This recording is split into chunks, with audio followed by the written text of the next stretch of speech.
You are not welcome in the Bay. We are not scared of you. We will not stay inside. We do not cower to bullies. And these are our streets.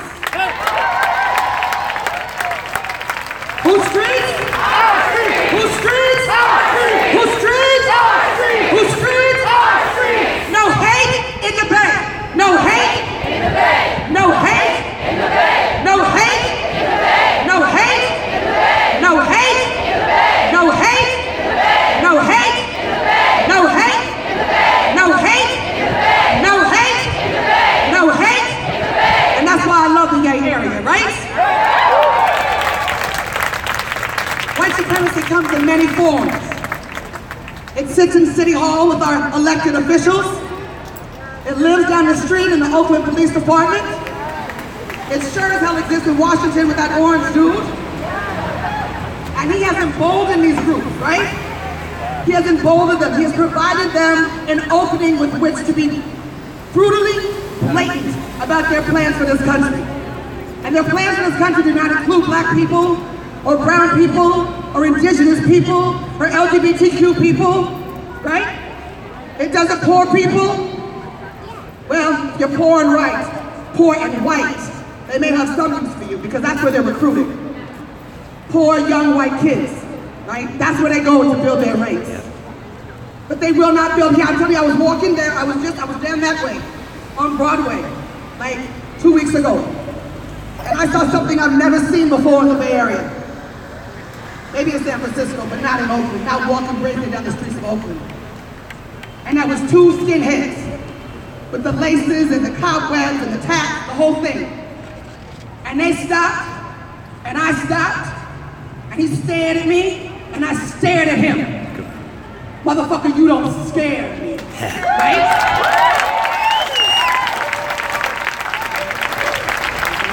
So we're here today to say no to hate. First people I want to bring up is my comrade, my friend, my brother, a serious freedom fighter, someone I'm proud to stand in the struggle with. Y'all give it up for Ben McBride. When you want to talk about carrying on the revolutionary spirit of pastors like Dr. King, this brother right here is fire.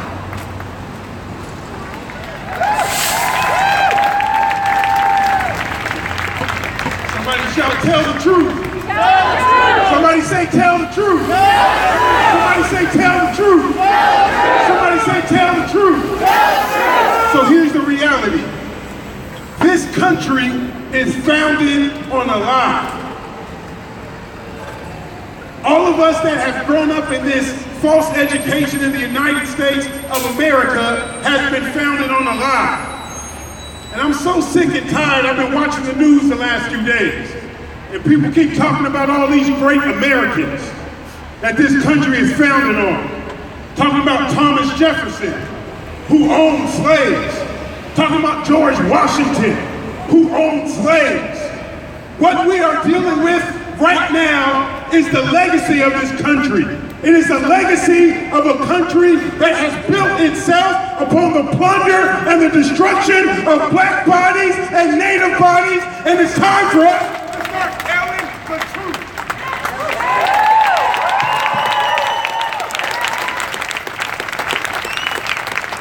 So we're here in solidarity with all of us to realize, and as Sister Kat was saying, it's time for us to go to work. Because these cowards, KKK suckers with tiki torches in Charlottesville need to recognize that if they're going to come to the Bay Area somehow with a plan of fear, we need to let them know that not only are we ready, but we're prepared to do whatever needs to be done to keep our community safe.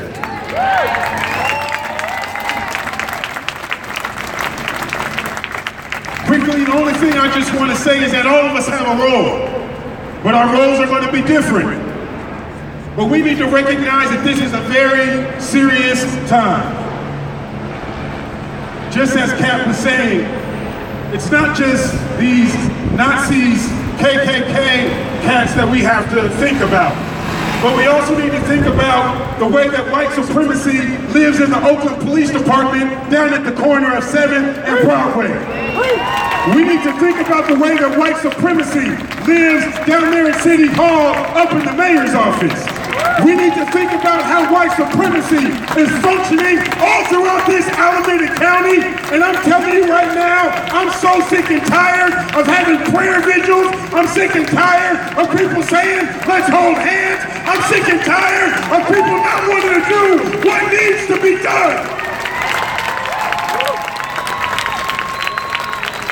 So we're going to say this. Let's all find our role in this movement.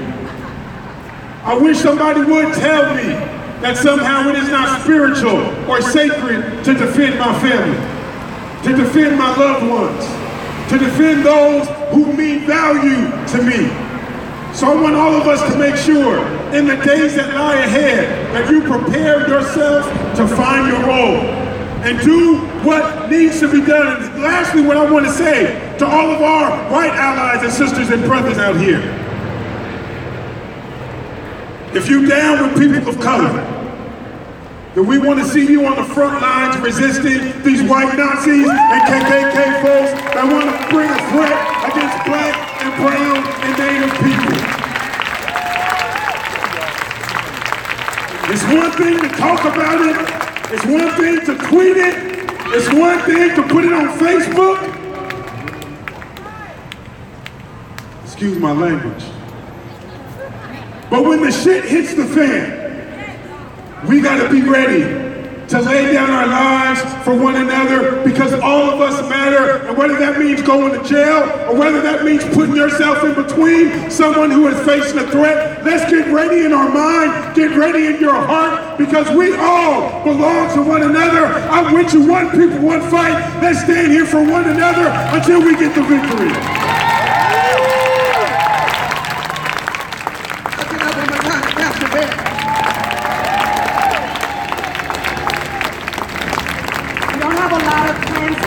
This rally, we've got a couple, and the last speaker we have is going to be Brother Terha.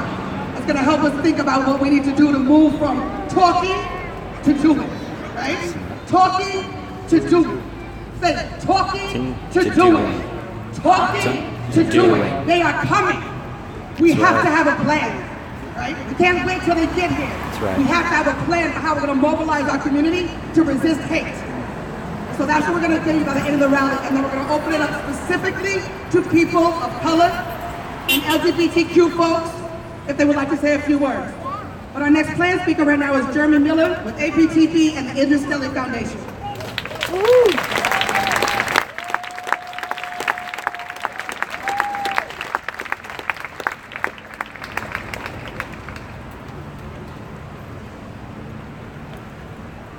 It's my honor to stand here with all of y'all, stand here with my comrades and partners in the struggle up here. And it's something that we had to do. We don't have a choice in this matter. This white supremacy thing, as Kemp pointed out, as Ben pointed out, this is the legacy of America, and this is a legacy that we face every single day. And every once in a while, it pops off extremely violent, like out in Charlottesville, and all the cameras pay attention to it. But the fact of the matter is that these angry, disturbed men and women that conduct acts of terror, and let's be very clear, that is exactly what it is, an act of terror like this, are emboldened by all the less spectacular acts of terror against our communities that occur daily, weekly, monthly, and annually. This shirt that I'm wearing, it says, Oakland police killed 1,000 Trayvons.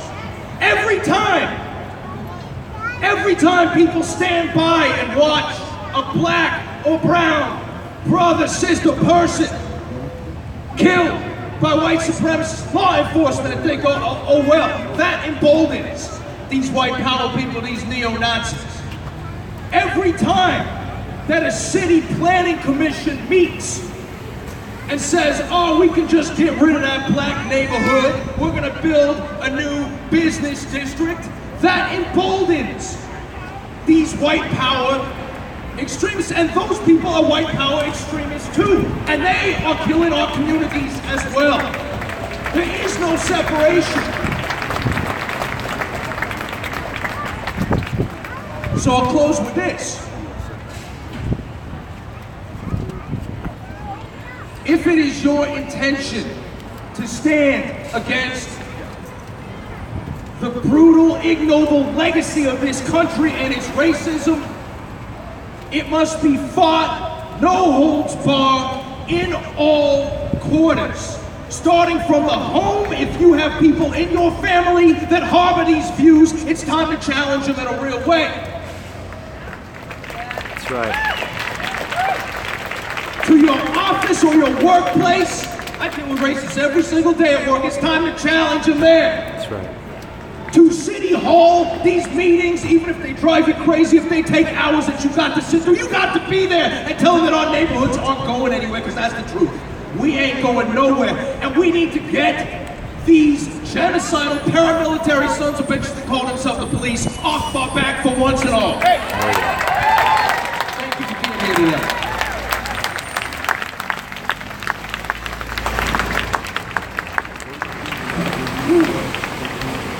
So if you look around the crowd, you're gonna see these folks with green hats on. Y'all know who that is? Y'all know who that is? Then make some noise if you know who those green hats belong to. Those green hats belong to the National Lawyers Guild. National Lawyers Guild trains people to be out here and supporting us when we take these streets. The National Lawyers Guild is the number we write on our arms before we march, and volunteers sit and take our calls when the pigs lock us up. The National Lawyers Guild takes the cases pro bono when we get arrested. And for 80 years, we've been standing up for the people's right to resist. We love the guild. Right now, we want to bring up one of the fiercest members of the guild. We recently traveled to Kentucky to support resistance there, when the fascists took the streets there. Y'all give it up for Carrie, please.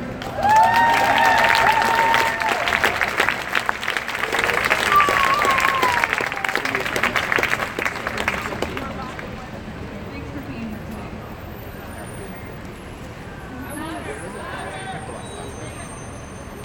I want to say I'm used to being in the green hat, watching the cops.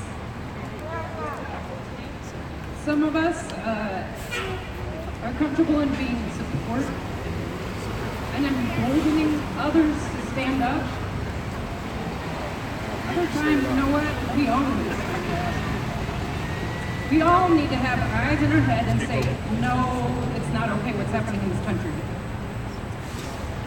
In Kentucky, in the last weekend of April, there was a nationalist front meetup calling all white supremacists to come join together and march in the streets of Pikeville, Kentucky, which is a small town. A lot of old coal mining jobs went away. There's a lot of suffering with white folks there. They thought they could march into town there and really promote their agenda for white folks. So we got a call here in the Bay because the National Lawyers Guild chapter there, they didn't have legal services to go march out there. So they asked for help from us, since we've been experiencing that here in our community. And that's what solidarity also looks like.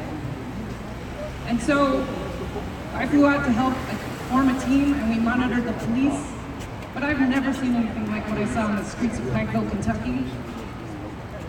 And a lot of those same folks that arrived in a 30-car caravan with police escorts marched in with rifles, because it's an open carry state, just like in Charlottesville. Those folks came and they plugged their sound system into the county courthouse. Wow. The state gave them power to have their free speech. They were outnumbered by maybe 20 counter-protesters. And we stood there in a tense standoff, and yeah, everyone had their First Amendment rights. And the locals came out and they were appalled. It's time to say no. You don't get to have space in a town to promote an agenda of white supremacy.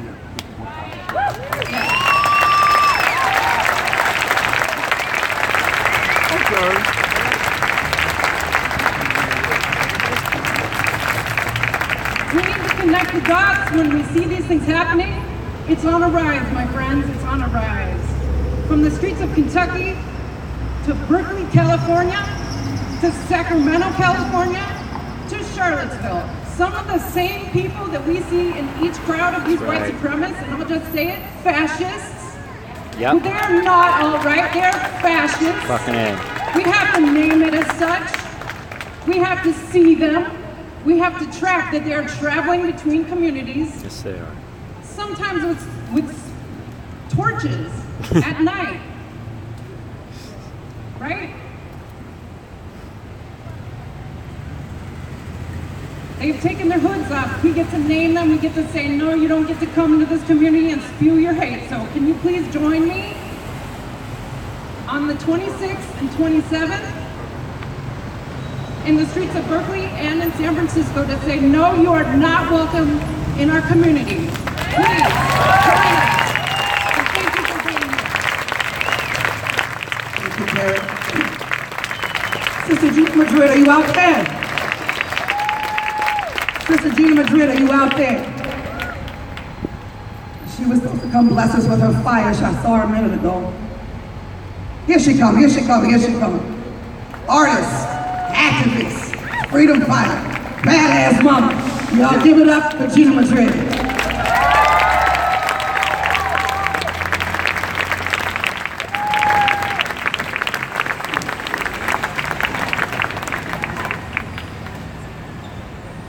Well, I'm not prepared, but you know who is prepared right now? You all know happened that you all knew that this shit happened in Berkeley about a month ago. Yes, it did. There was police presence who was doing shit for the people while they were getting up to the beat up. This shit that just happened, all these nationalists, all these fucking white supremacists, saying what? They want their land back? A land that was never theirs in the first place? They want their country back? A country that was never theirs in the first place? This is a stolen land. This is native land. This is our land, not their fucking land. And we are here together for the same reason that we come together every time that we're marching. We're marching for our lives. We're marching for freedom. We're marching for our freedom. We're here together because this is all we have. We just have each other. And we have to stick together so we can actually get what we want. We want freedom. We want all of us to be treated equally. We want the same respect that white people get. Yeah, that's what we want. I see a lot of your white folks. Thank you all for being here because we need you. We need you present.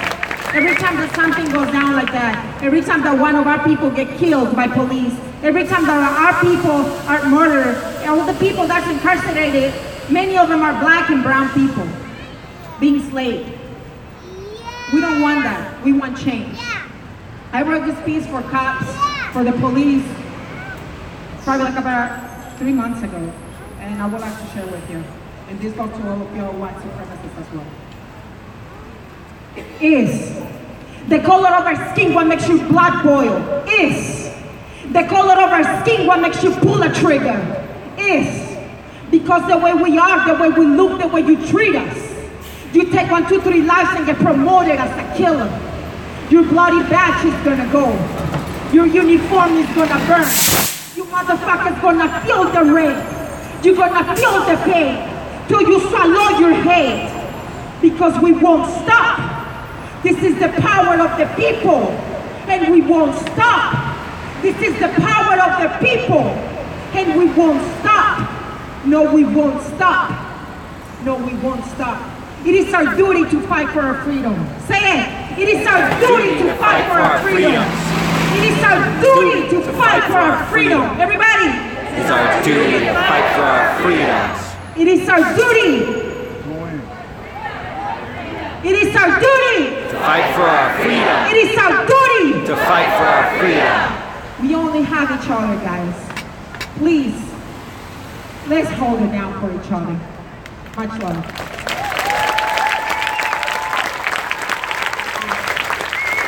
No hate. No hate. In the bag. No hate. No hate. No hate. No hate. No hate. No hate. No hate. No hate. No hate. No hate. No hate. No hate. No hate. All right. All right. Say it like you mean it. So our last planned speaker before we open it up, remember I said the people of color and LGBTQ folks first, right?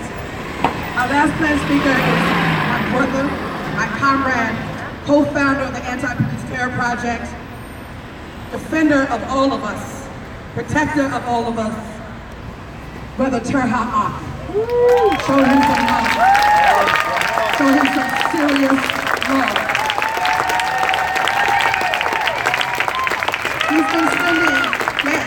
He's been spending the majority of his time strategizing on how we keep ourselves safe, strategizing on how we move from talking and doing, putting his years and years of experience in self-defense and training and organizing into building a plan of action for us to keep these motherfuckers out of our cities and our towns and keep us safe while doing it. So I'm gonna turn it over to Brother Terha now.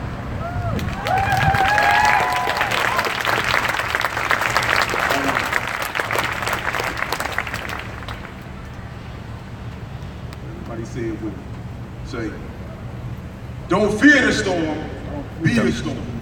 Don't fear the storm, be the storm. Don't fear the storm, be the storm. Don't fear the storm, be the storm. This is something that came out of our actions when Trump first was selected and put in office, right? Can y'all hear me? Right. And this, I wrote a bunch of stuff down. Because I usually don't do that. I usually just get up there and go off the head. But I thought there were some key things that were important to say. One, that this pain is an old pain. This is not new. And a lot of people are up in arms because they feel like their privilege is in jeopardy. Right? But we've been facing this forever. This is the same pain that we've been experiencing since slave ships touched down in Africa, since colonizers touched down here. And that's important to acknowledge. So we're clear on what we're dealing with. We say America has two modes: smooth and soothe, smash and grab.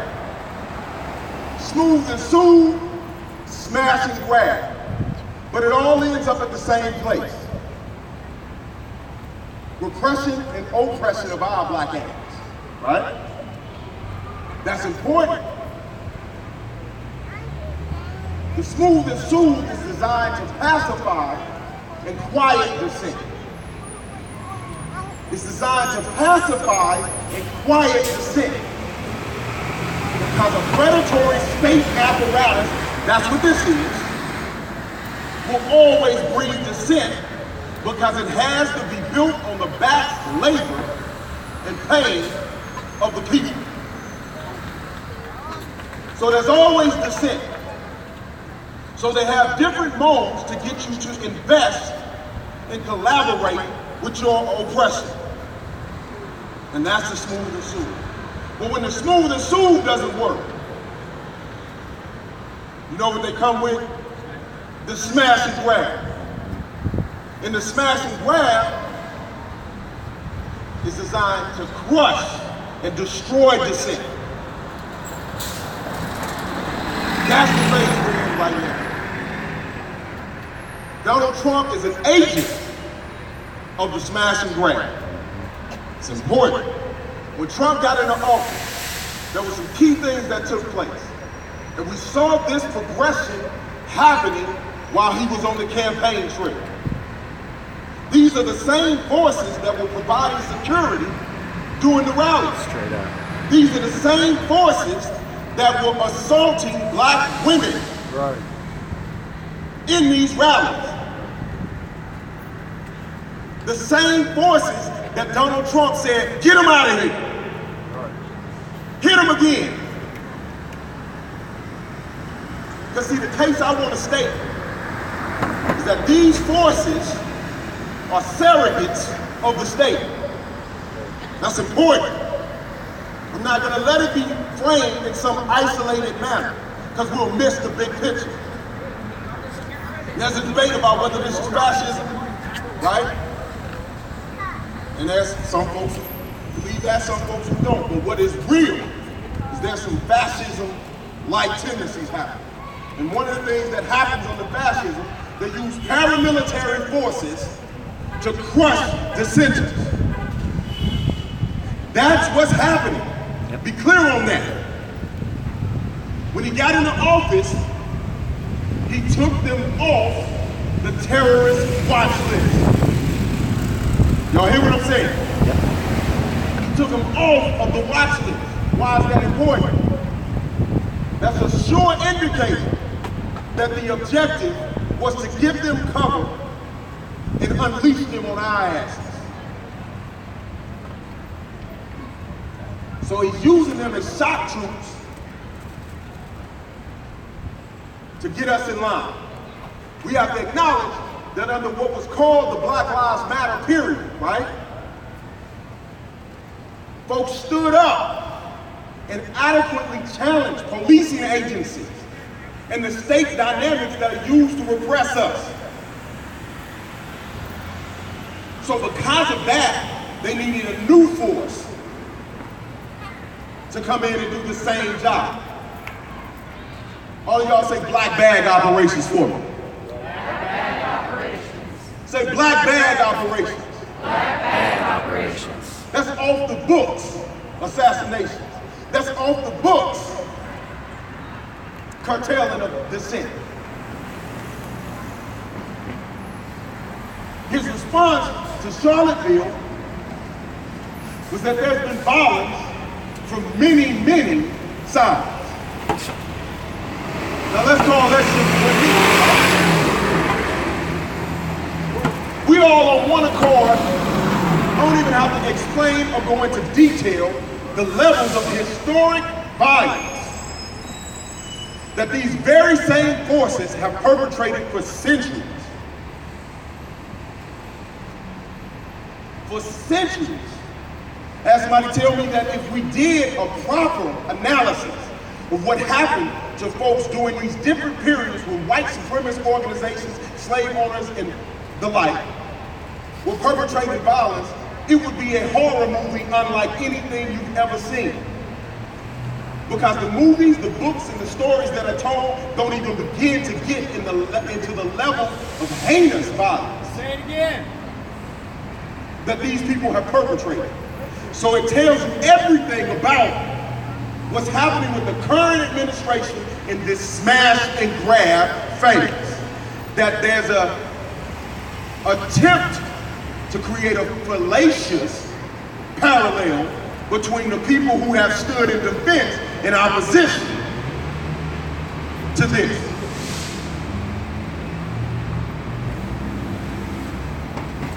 There's a paper, the Daily Stormer.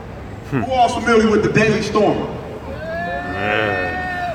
For everybody who doesn't know what the Daily Stormer is, the Daily Stormer is the publication, it's a white supremacist publication that Dylann Roof credited as his primary inspiration when he went into the church and massacred black people. He said that this was the paper that inspired him to take the acts that he took. Y'all know what the headline of the Daily Stormer's paper was today? Yep. The headline of the Daily Stormer was Heather Heyer, I think that's her name, Heather Heyer, who was killed by the car that mowed into nonviolent, peaceful dissenters.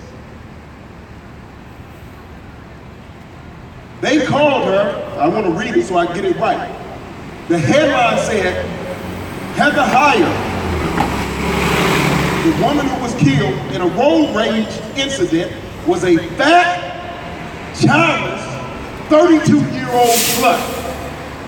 That's what the paper said, right? These are not people you can negotiate with. Yes.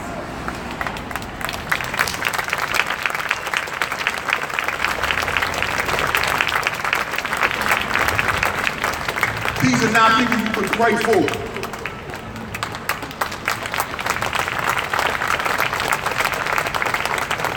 These are people with a very well thought out agenda to suppress every one of us across every line. They ain't even got to name them all. You name it, they own it. Right? So what does that mean for us?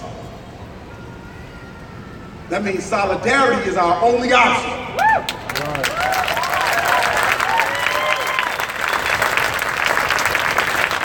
Because this is not some isolated phenomenon.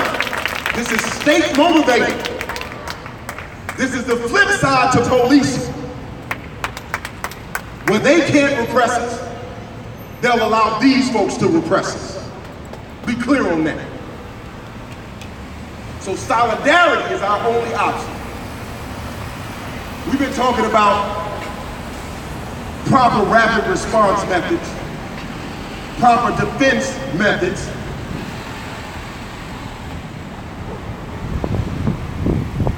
Our next APTV meeting is this Wednesday, right? This Wednesday. We're going to be talking in detail about our rapid response or self-defense response model. So Community Ready Corps and APTV is developing a community rapid response self-defense model. And we have identified that it must contain a few critical aspects. One is digital security. But information gathering, we need to know who these folks are, where they exist, where they meet, where they sleep, what hotels they live in when they come to town, what restaurants they eat at. And we should give no peace to anybody who gives them refuge. No peace to anybody who makes it safe for them to come here, who gives them welcome here.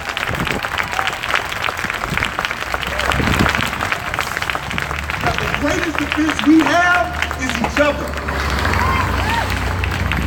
The greatest defense we have is the people.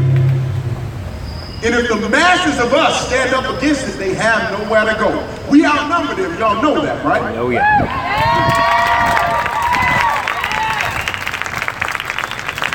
We gotta start acting like it though. Their rally yesterday was in Charlottesville was called what? Unify the right. That's what's happening.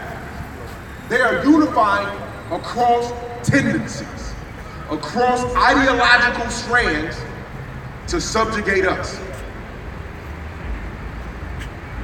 I want everybody out here to give the Berkeley City government hell. Yes. I want y'all to give Jesse hell. Give the San Francisco government hell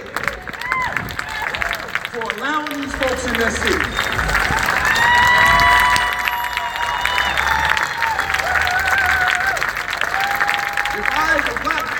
One party in Berkeley, and there was one fight in Berkeley, one fight.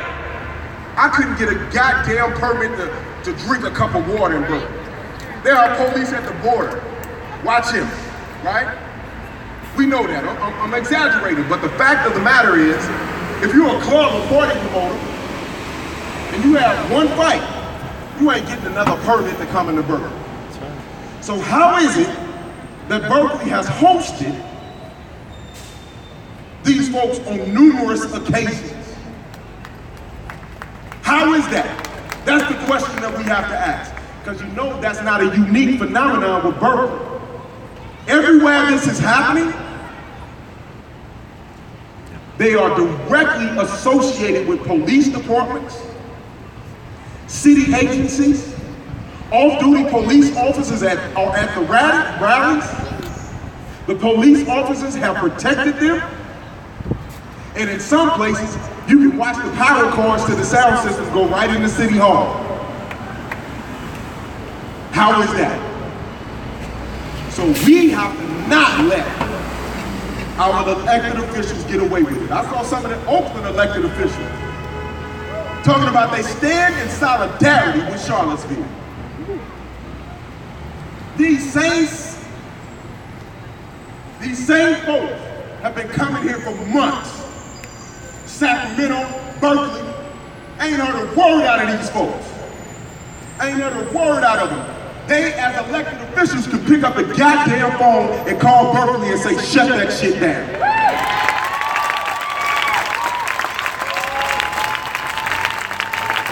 So it's time to press this Oakland city government, Berkeley city government, California,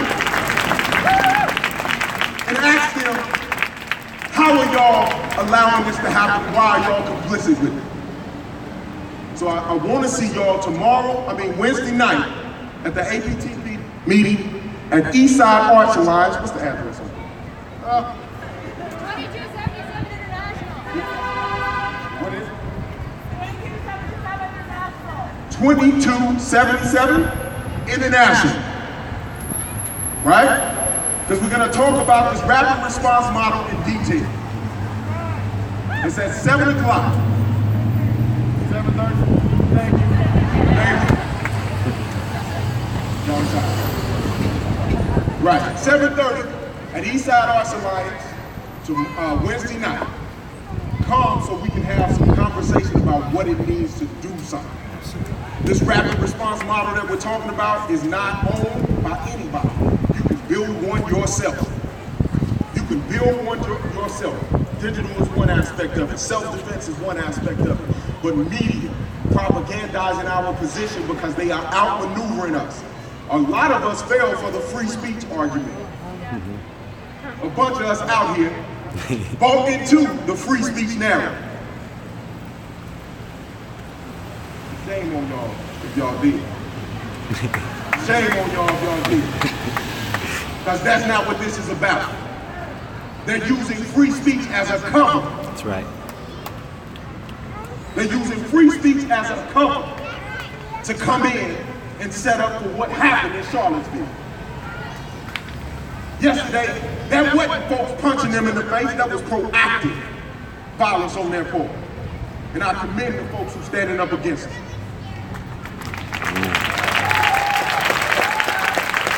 Ask the Berkeley City government why they're criminalizing those folks who stood up against it. Why their houses are getting raided. Why they're facing jail time. That's a phenomenon across the nation, though. Yes, it is. The folks who are standing up against this are facing massive amounts of jail time. Yes, they are.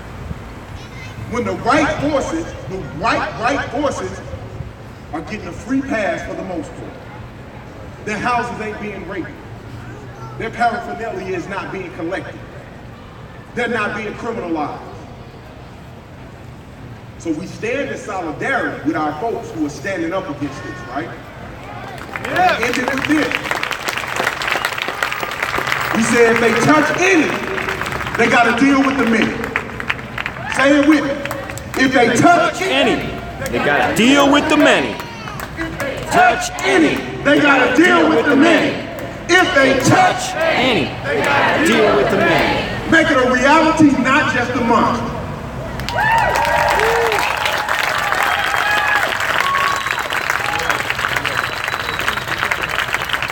That's why I fucks with him.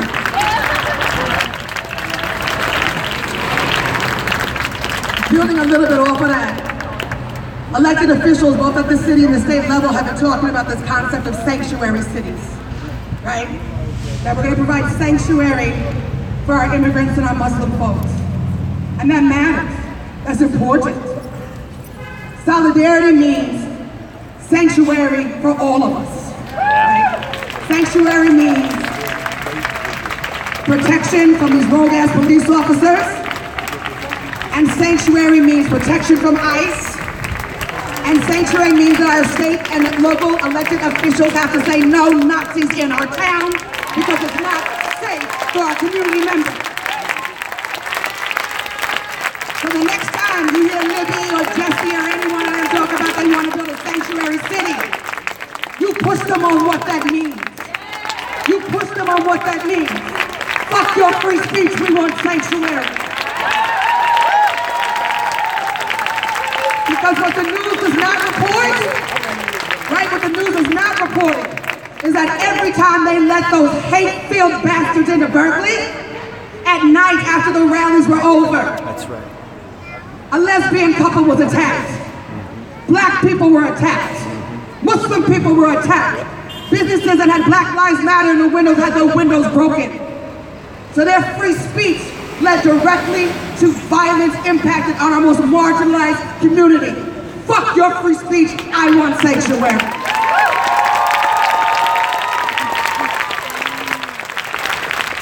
They're coming back, y'all. They're coming back the 26th and the 27th. We gotta be ready.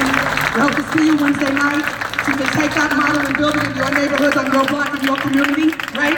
To push back in some real ways.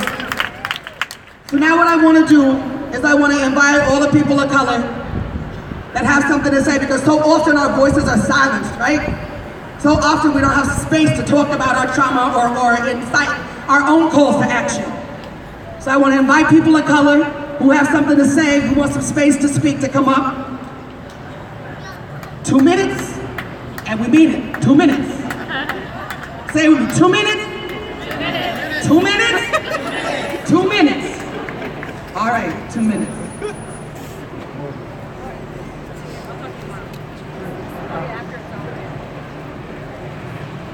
Good afternoon, I'm Tanya with the Coalition to Defend Affirmative Action, Integration, Immigrant Rights, Fight for Equality by any means necessary. And it's good to see everybody out here saying that we're not going to be silenced by Nazis and racist violence. I want to make sure that everybody spreads the word to everybody you can about coming out to stop the neo-Nazis and the fascists on the 26th of August and the 27th in San Francisco and Berkeley. We got to stop them because we will not be stabbed. We're going to stand up for sanctuary cities. We're going to stand up for the right of lesbian gay couples to walk the streets, of young people to wear a hijab or to wear whatever they want, have black or brown skin, and to walk these streets safe. That is what sanctuary is. Secondly, we got to use this opportunity of everybody that's outraged by the violent murders in Charlottesville, that stands with the brave people who have stood up against racism there. We gotta say, we all know this is what Trump is doing. All Trump has is racism and anti-immigrant hysteria, but it is true we got the majority, and we can get him out. Donald Trump must go, and he must go now. He should have been impeached already. We gotta keep building these demonstrations until we win, because we have the majority. People of all races fighting racism, standing up for immigrant rights. People know there's a demonstration at noon tomorrow at Highland Hospital against deportations. Everybody should come out there. Last thing, drop the charges against the anti-fascist demonstrators from a year ago in San Francisco. Here, you can call me afterward. We've got to love Michael Williams, Porfirio Skies, 3 anti-fascist demonstrators from over a year ago who were stabbed and assaulted by Nazis up there and stood proudly to try to protect Sacramento against their attacks. They are now facing felony charges. They got another court date October 4th. We got to get everybody out there like we did the other day to pack that courtroom and say we will not let people be targeted for standing up against racism. Also, we want people to call the DA now and say, drop these charges. We will not be silenced by Nazi violence. We're going to build this movement. Trump must go. Immigrants, yes. Nazis, no. The Bay Area is going to stand up and fight. I see all your beautiful faces. Let's get everybody to know we are the majority. The are trying to instill fear, but we are the majority. We're not going to take the racist crap. Thank you.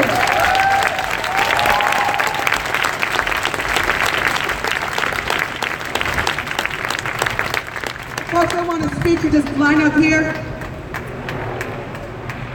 Hello, everybody. My name is Nancy Cato.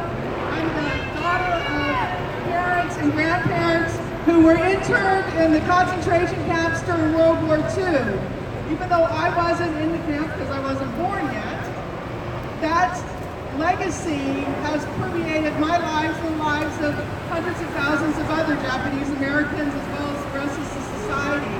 Where we understand that when the government comes after a group of people and tries to demonize them and to say they're the enemy, we know that's wrong. What the fascists are trying to do is demonize all of us, really, in terms of saying, blaming, scapegoating immigrants, Muslims, Arabs, trans, queers, women, people of color, Jews, pretty much everybody in the working class being represented. So it is so important. I echo what people are saying in terms of we need to come out. When somebody comes to your house who's a fascist, what do? You have to stand up and fight back. There's no other choice. I want to invite people. There's going to be, I belong to the Communities Against Racism and Fascism. We're holding a counter demonstration that's going to be militant, disciplined. We need to have all of you there to come out and stand up to the fascists. So I have these leaflets, and thank you very much.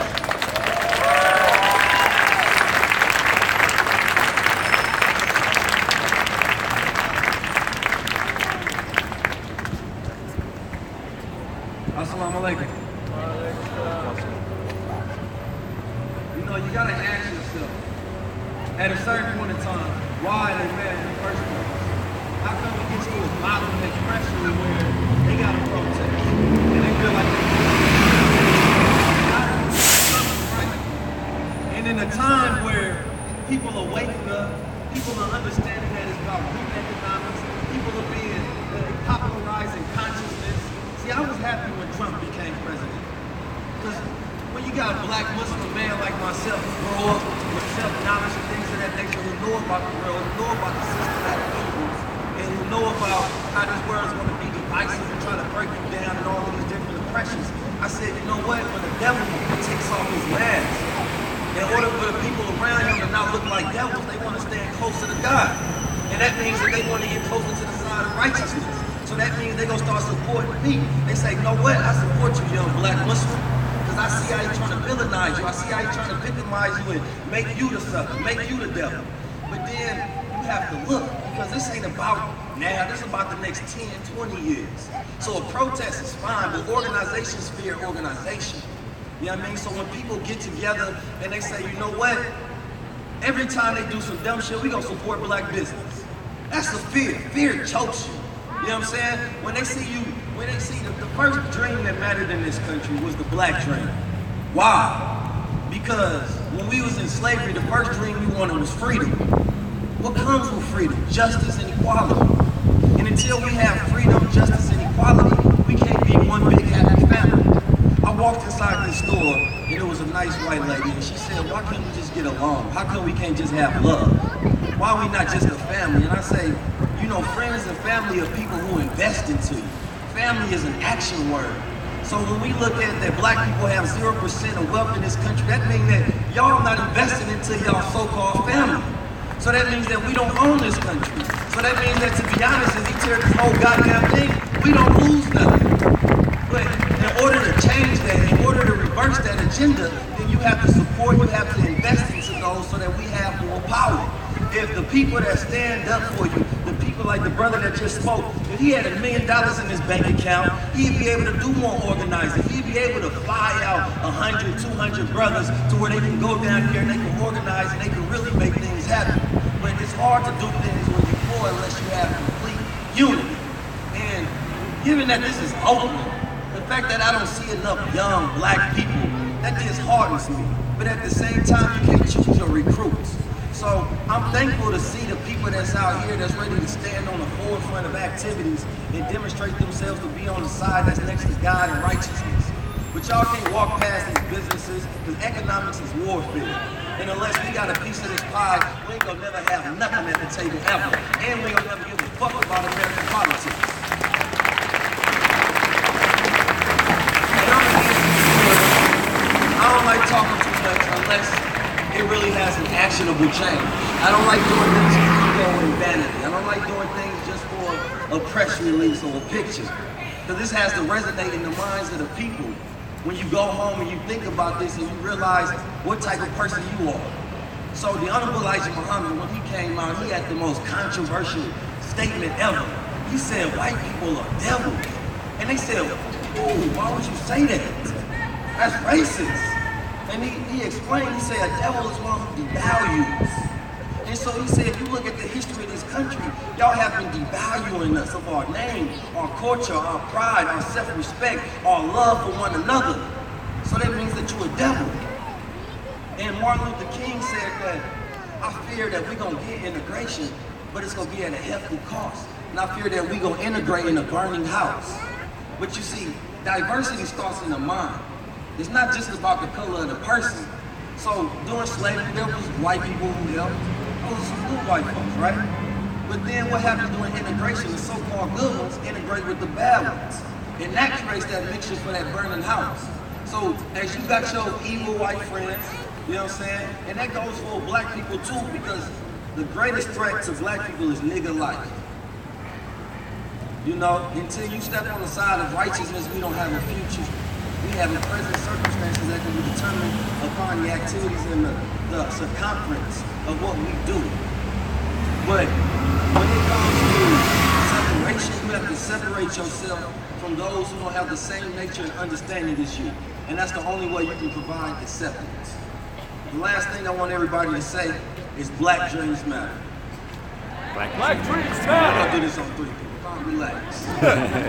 1, 2, 3. Black Dreams Matter.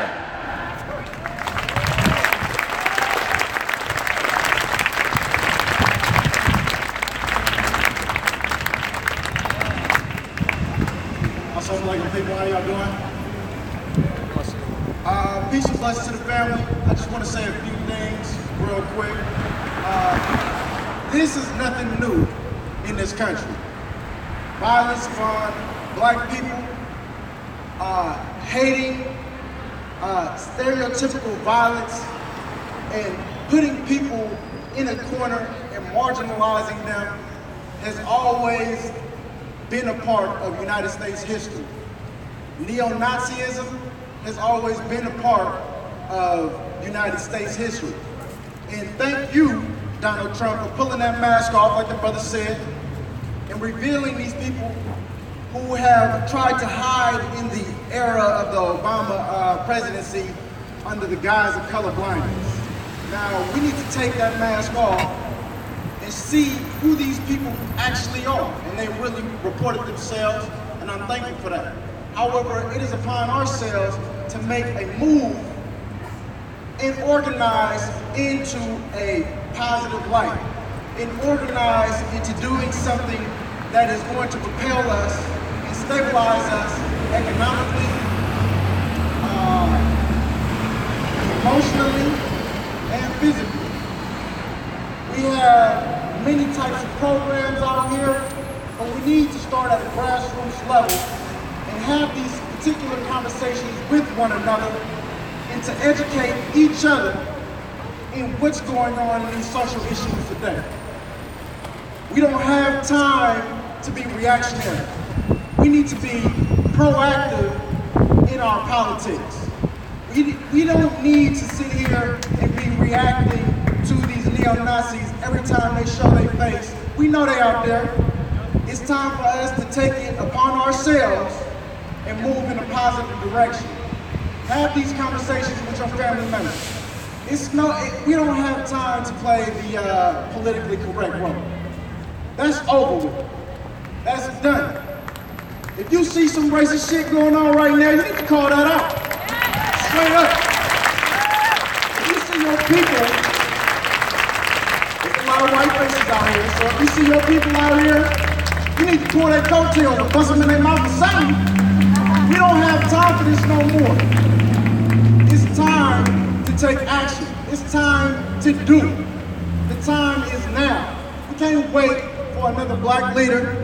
We can't wait for another head of state or a politician to speak for us. This is in our hearts. We know the difference from right and wrong. It is upon us, to make a move and a step in the right direction. We don't have time to wait no more.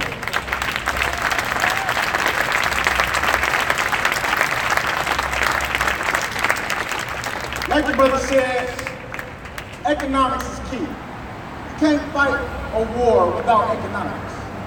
You can't shoot your way out because they have more bullets, they have more guns. So we need to win this battle with our minds.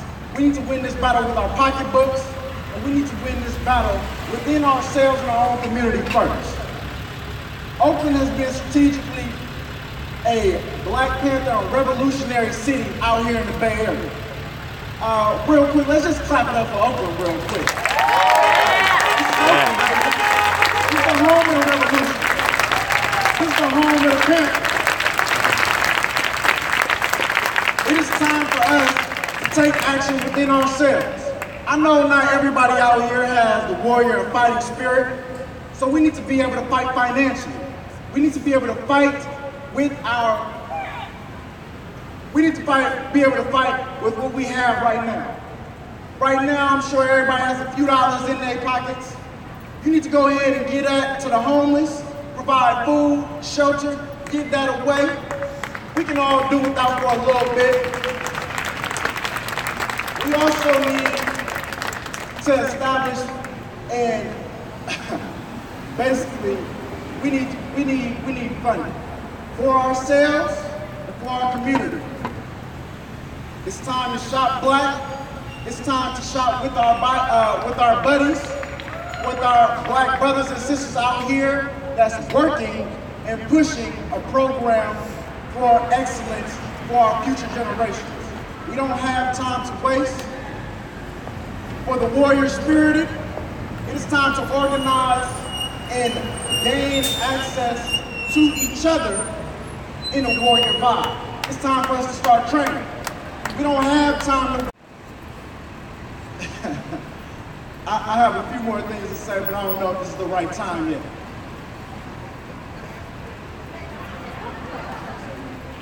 Brothers and sisters, we do have a shop right around the corner. I am going to put a shameless plug in. A young black shop. We've been open for over a year now.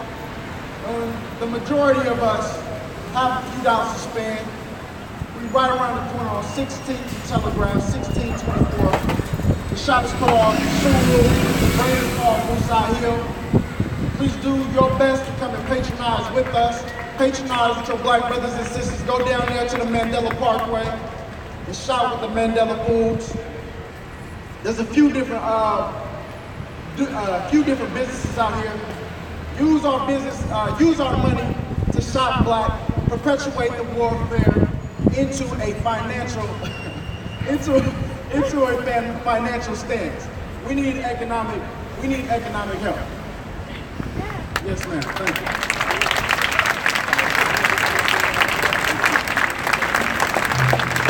Y'all give it up for young black men. Now we gotta do better than that for young black men.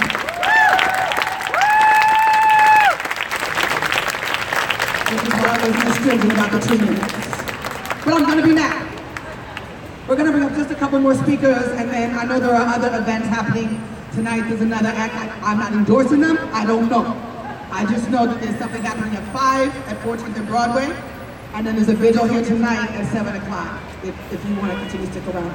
It was brought to my attention that people aren't clear what we mean by they're coming back, so I wanted to give some more specifics. And you can find it on Facebook. So on August 26th, they're going to be at Christie Fields in San Francisco. Just let that sink in for you. On August 26th, they'll be at Christie Fields in San Francisco. And on August 27th, they will be in the park across the street from Berkeley High. On August 27th, they will be in the park across the street from the high school, right? So you've heard a couple of people talk about resistance actions. Another organization planning some resistance, particularly for you white allies, is Surge. local chapter of Sturge showing up for racial justice. They will also be holding an action, and so if you want to plug in, you can plug in there as well. So a couple more speakers, and then we're going to shut this down. We thought about marching, but there's not really enough of us for all of that. So we'll just funnel folks into the other events. And then remind you that Wednesday at 7:30 at Eastside Arts Alliance, we'll be training folks in the rapid response community self-defense model. Okay, I'm gonna bring up this sister here.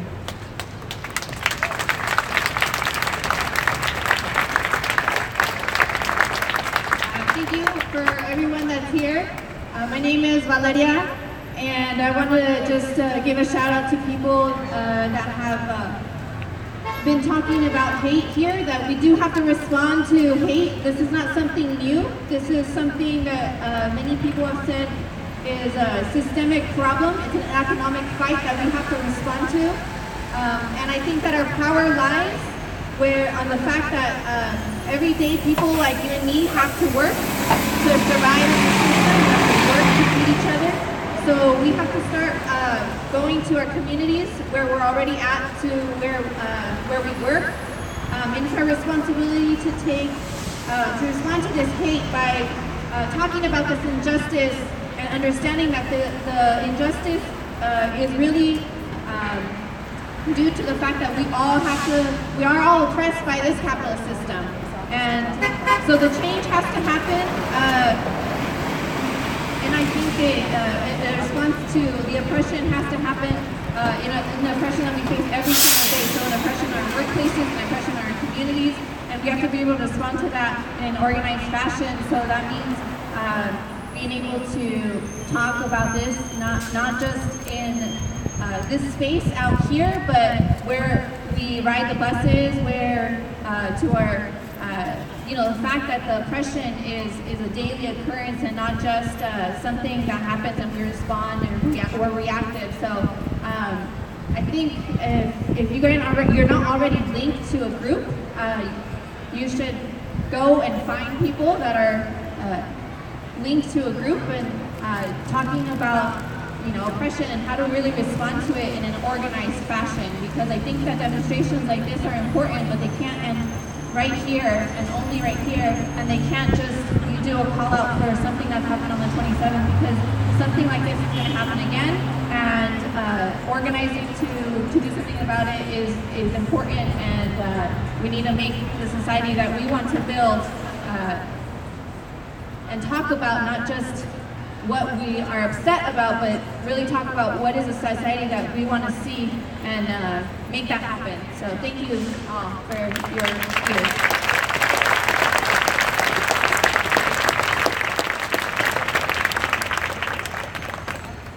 Okay, unless I see folks lining up, Kyle McCoy will be our last speaker for the evening.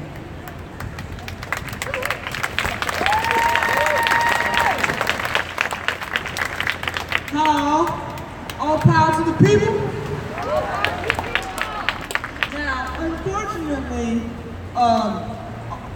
Uncle Bobby is not able to be with us today as he's preparing a written statement for the board meeting tomorrow at 4 p.m. The board meeting is going to be voting tomorrow to have 40 more BART officers hired to be on every single train?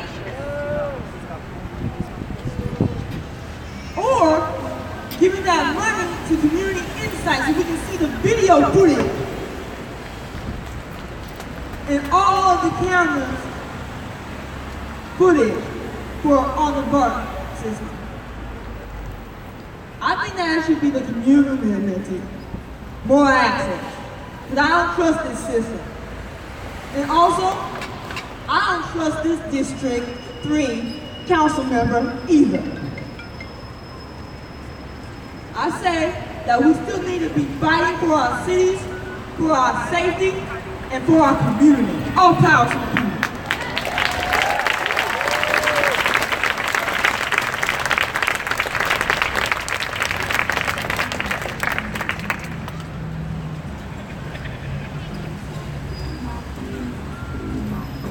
I want to thank everybody for coming out today.